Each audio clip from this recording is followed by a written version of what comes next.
의정부 시는 빚이 한 푼도 없는 채무 제로 도시다. 최근 의정부 시가 이렇게 홍보하고 있는데요. 정말 빚이 한 푼도 없는 건지 취재해봤더니 담당 공무원이 채무는 없지만 부채는 있다라고 말했습니다. 결국 빚이 없다는 말은 아닌 거죠. 이지훈 기자가 취재했습니다.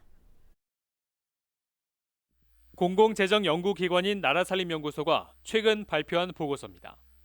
전국 243개 지방자치단체의 재정 건전성 등을 진단했는데 의정부시가 전국 1위, 살림살이를 가장 잘한 지자체로 뽑혔습니다. 의정부시는 즉각 보도자료를 내고 이 보고서 내용을 홍보했습니다. 채무 제로 도시, 교수 출신 안병용 시장의 전문성과 강한 리더십의 결과였다고 평가합니다. 현재 시점에서는 의정부에 재정적으로 아무런 문제가 없다는 것을 시민 여러분들에게 말씀드릴 수가 있겠습니다. 의정부시는 지난 2017년 9월 채무 제로를 선언했습니다. 도에서도 8번째, 9번째로 부채가 제로가 되는 그런 기록을 달성했고요.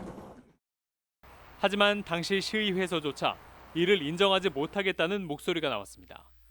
경전철 전 운영사가 의정부시에게 투자금 2천억 원을 돌려달라며 소송을 제기했기 때문입니다.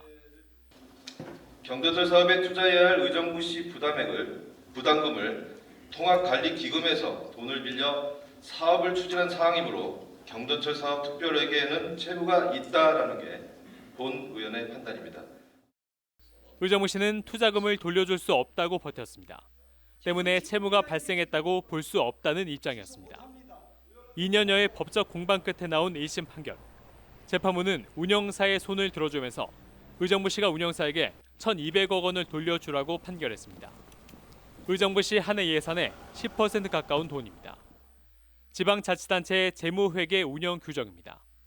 지방자치단체가 소송 사건의 1심 결과 손해배상금 등을 지급하는 것으로 결정된 경우 우발 채무의 실현 가능성이 거의 확실하므로 확정 부채로 계상해야 한다고 명시돼 있습니다. 이 규정대로라면 의정부시에 1,200억 원의 부채가 발생한 겁니다.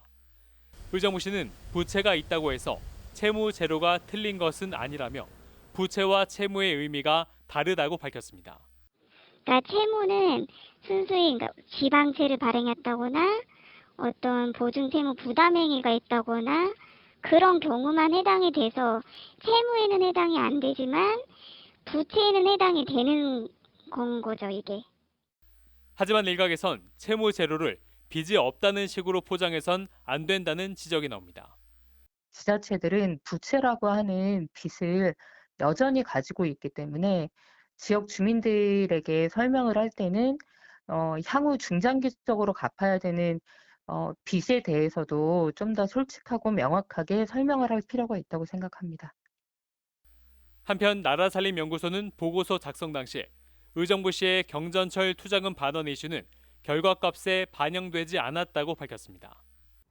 나라살림연구소는 또 도출된 결과값으로 지자체의 재정 상황을 정확히 진단하기엔 한계가 있다고도 했습니다. 헬로티비 뉴스 이지훈입니다.